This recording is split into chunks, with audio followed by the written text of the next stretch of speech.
criteria air pollutants are things like particulate matter, ozone, nitrous oxide that are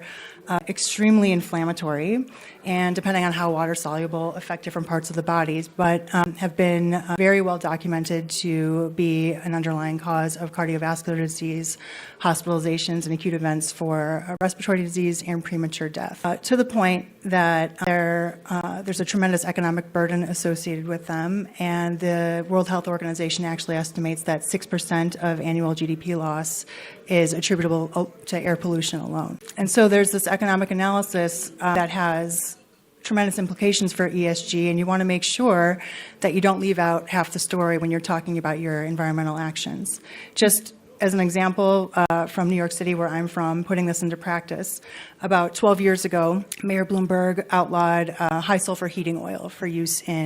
for heating homes. And just this one action reduced the sulfur dioxide component of our criteria air pollutants by about 95%,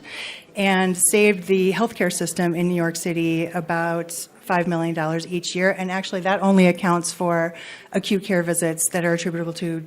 cardiovascular disease and respiratory disease. And so the number is actually much higher than that, probably. In my field of plastics research, micro and nanoplastics, plastic pollution is, for the last few decades, something that was thought to be only an environmental issue, but now in the last few years we're really starting to understand that these plastics are breaking down into particles that are small enough to be absorbed and distributed throughout the human body, and actually into particles that are small enough to enter human cells, similar to a virus.